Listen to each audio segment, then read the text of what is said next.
vida de vitória.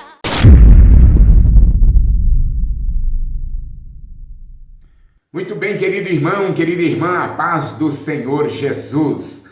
Nós estamos nesta série de ministrações e eu quero mais uma vez agradecer a Deus pela sua vida, dizer muito obrigado pela sua companhia. E nós vamos falar hoje, nesta série de ministrações, sobre os nomes compostos de Deus. Hoje chegou o dia de nós falarmos sobre Jeová Sabaote, o Senhor dos Exércitos.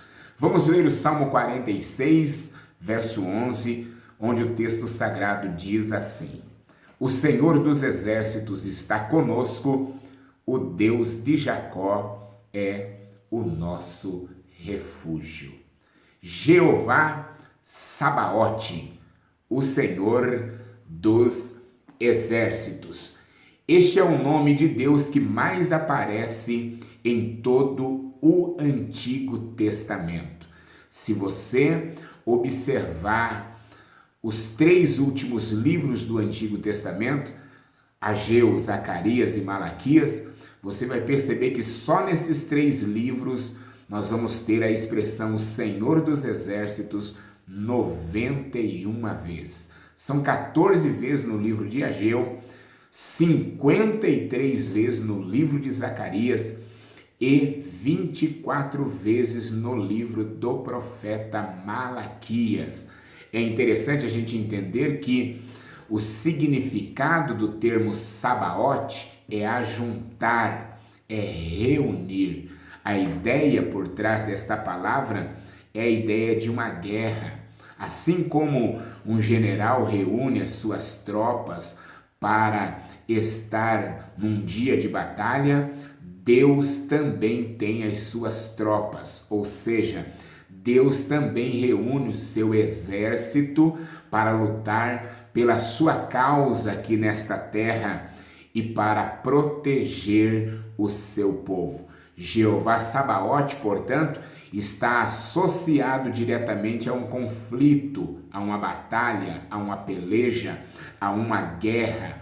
Você vai perceber que quando você lê o Senhor dos Exércitos, este nome de Deus geralmente está relacionado a uma intervenção ou intervenções de Deus em tempos de crise para estar protegendo o seu povo Israel. O próprio Salmo 46 vai dizer no verso 9 que é o Senhor quem faz cessar a guerra até os fins da terra. É Ele quem fala: aquietai-vos e sabei que eu sou Deus. Então creia, o Senhor dos Exércitos está conosco. Mas eu gostaria de ajudar você a entender que à luz da Bíblia nós vamos ter pelo menos 3 termos, ou seja, nós vamos ter diferentes usos da palavra exército nas Escrituras Sagradas. E eu gostaria de estar trabalhando esses 3 diferentes usos da palavra hostes ou exército para que você entenda e compreenda.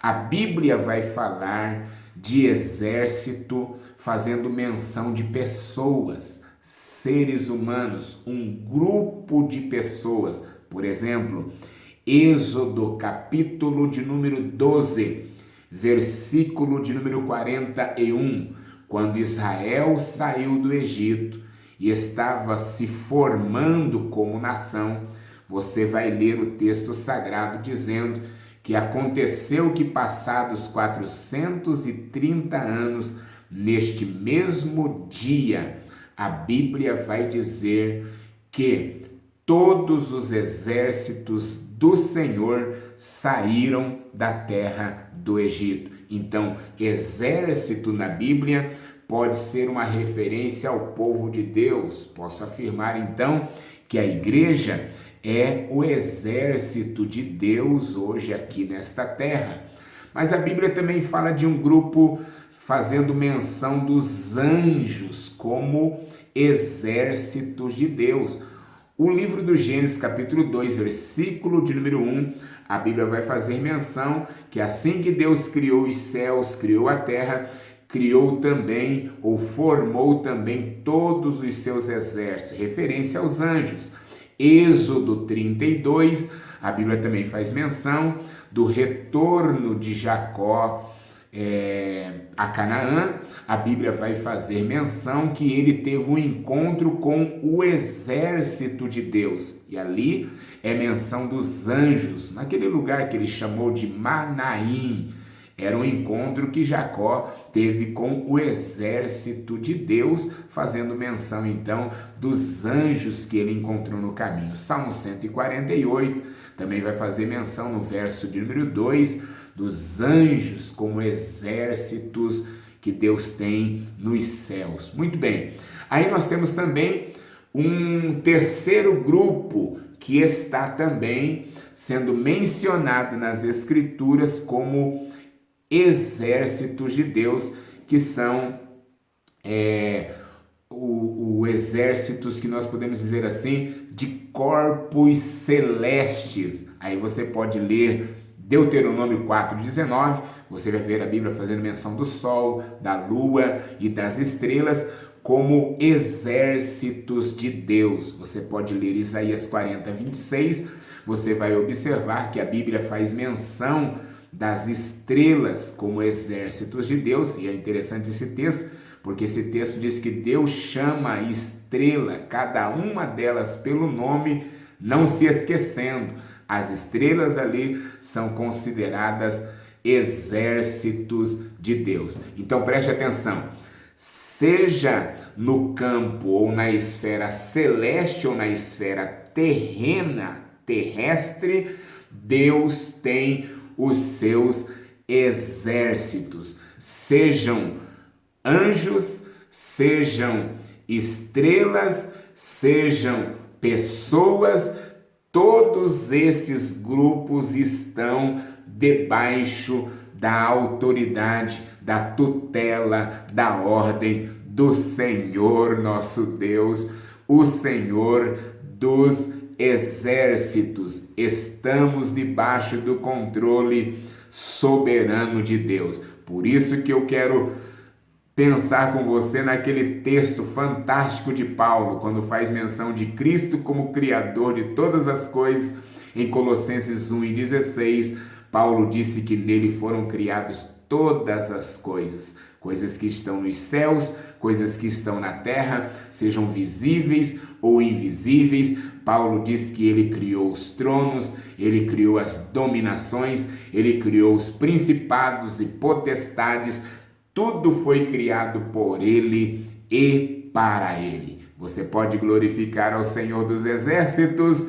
Jesus é o Senhor dos Exércitos. Mas preste atenção, quando é que a Bíblia faz menção pela primeira vez deste nome de Deus, ou deste título, referindo-se a Deus como Senhor dos Exércitos? Em 1 Samuel, capítulo 1, versículo de número 3, você vai ver que dentro deste texto, aonde nós encontramos um período de confusão, um período de corrupção nacional no meio da nação de Israel, nós vamos perceber que havia muita anarquia, inclusive dentro do santuário. A Bíblia faz menção de um casal que temia a Deus e que de ano em ano eles subiam a Siló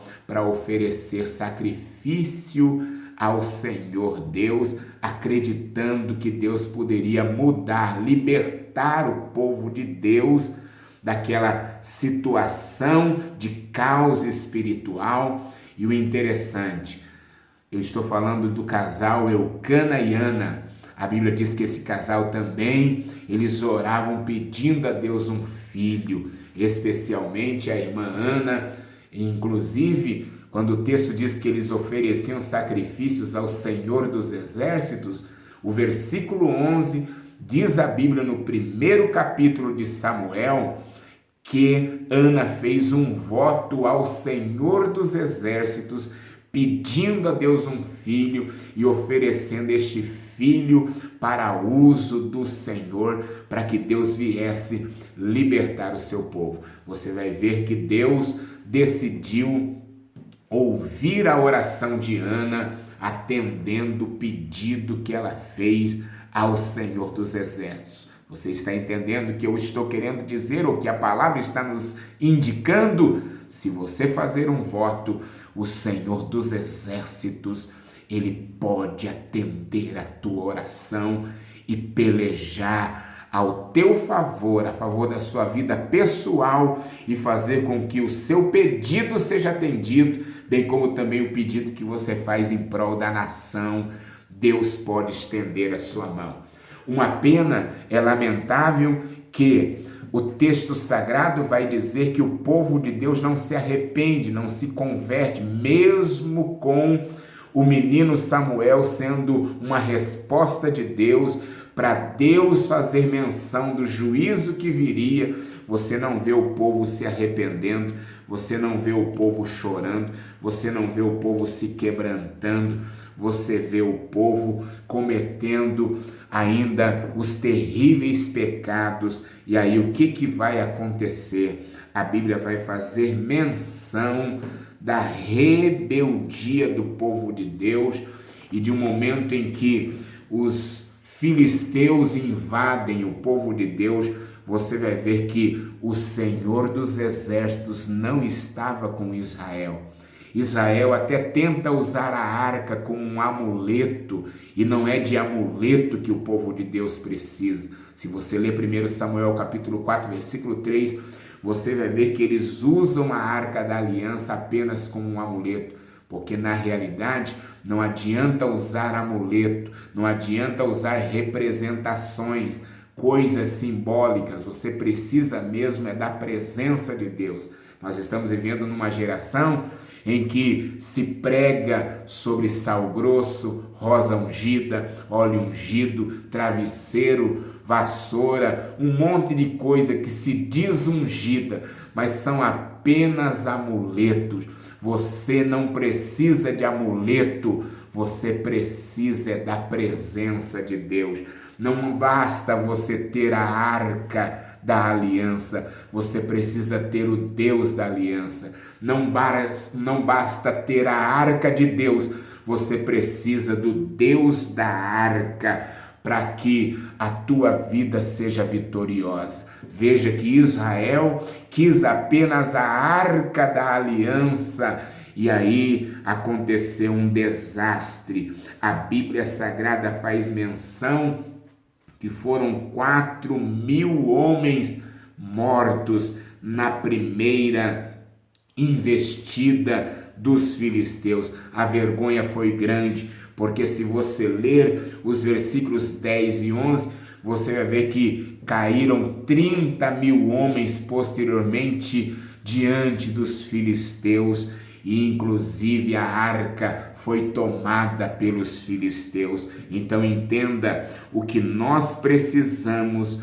é da presença do Senhor dos Exércitos, porque uma pessoa ao lado de Deus, ela pode estar sozinha, mas se tiver com o Senhor dos Exércitos, você vai ser maioria.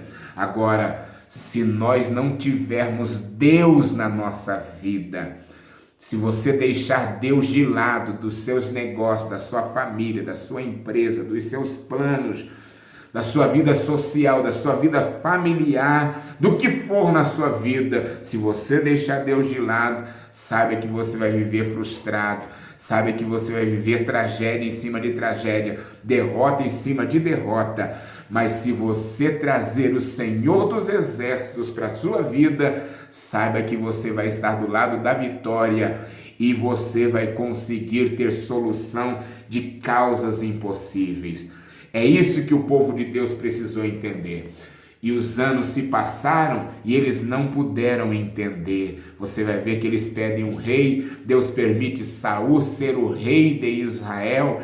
E Saul é um homem muito vaidoso, um homem que não não tinha humildade para chamar Deus para junto de si. E olha que o capítulo 15, versículos 2 e 3, a Bíblia diz que o Senhor dos Exércitos, veja só, Deus se apresentou a Saul como o Senhor dos Exércitos e deu uma ordem para ele: eu quero que você extermine todos os amalequitas, porque Deus já havia dito através de Moisés, de Josué, que o Senhor pelejaria para sempre, riscaria do livro os amalequitas.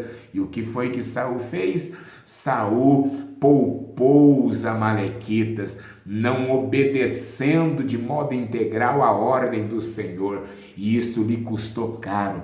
Se você ler o versículo 14 do capítulo 16, você vai ver que o Espírito de Deus sai da vida de Saul, enquanto Saul recebe esse dia cinzento, porque para mim perder a presença de Deus é um dia cinzento na vida de qualquer ser humano. O pior dia da vida de alguém é quando se constata que essa pessoa perdeu a presença de Deus, a presença do Senhor dos Exércitos, a presença do Espírito de Deus. E você sabe que infelizmente o povo de Deus sofreu frustrações e crise nos dias de Saul por falta da companhia do Senhor dos Exércitos. Mas sabe o que Deus faz? Deus sempre tem alguém, Deus sempre tem um elemento surpresa.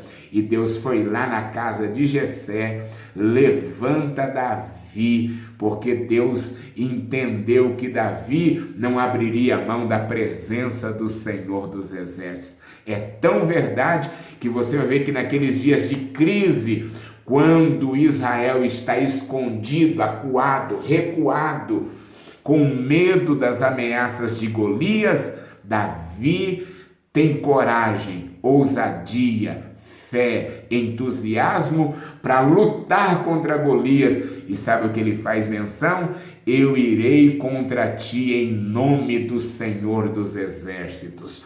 Hoje mesmo o Senhor te entregará nas minhas mãos, e toda esta congregação saberá que do Senhor é a guerra. Aleluia! Oh, bendito seja o nome do Senhor. Eu estou acreditando que Deus vai pelejar por você. O Senhor dos Exércitos vai agir ao seu favor. Eu quero orar com você, eu quero orar por você, e eu quero clamar ao Senhor dos Exércitos para que Ele peleje por você. Na sua vida pessoal, você pode receber o favor do Senhor dos Exércitos. Em nossa nação, você pode ver o agir do Senhor dos Exércitos. Dentro do teu trabalho, você pode ver o Senhor dos Exércitos trabalhando ao teu favor. Vamos orar? Vamos pedir a bênção de Deus? É importante você entender: as armas da nossa milícia não são carnais. Paulo diz que elas são poderosas em Deus para a destruição das fortalezas. Então a batalha é espiritual. Vamos usar, aleluia, as armas espirituais. Paulo disse em 2 Timóteo 2:4 que aquele que milita não se embaraça com as coisas desta vida, a fim de agradar aquele que o alistou para a guerra. Você faz parte do exército de Deus, então não se embarace com as coisas deste mundo. Vamos guerrear as guerras de Deus. Do Senhor é a guerra, o Senhor é varão de guerra. Êxodo 14:14 diz que é Ele quem pelejará por vós e vós vos calareis. Vamos ver Deus agindo, então vamos entender que não é a nossa força, não é a nossa capacidade braçal. Zacarias 4:6 diz que não é por força e nem por violência, é pelo meu Espírito, diz o Senhor dos Exércitos. Ore comigo. Nosso Deus e Pai, eu quero te agradecer pela tua bendita palavra. Eu quero te louvar, porque tu és o Senhor dos Exércitos que está pelejando por nós. Assim como o Senhor pelejou por Davi e por Israel e trouxe tamanha grande vitória em favor do seu povo, eu creio que o Senhor vai agir em favor deste meu irmão, em favor dessa minha irmã. O Senhor dos Exércitos está conosco. como esteve com Elias diante do desafio com os profetas de Baal. Elias se levantou para orar, acreditando que o Senhor dos Exércitos estava com ele, e o Senhor dos Exércitos fez fogo cair do céu. Eliseu, diante daqueles reis inimigos que se levantaram contra o povo de Deus, ele também foi ousado e disse: vive o Senhor dos Exércitos, em cuja presença estou. Ah, meu Deus, eu creio na tua palavra. A tua palavra diz em Josué 23, versículo de número 10, que quem confia no Senhor vai ter autoridade para perseguir 1000 pessoas sendo sozinho. Sim, meu Deus, o Senhor vai pelejar por nós. Mesmo estando sozinho, nós vamos vencer 1000 demônios.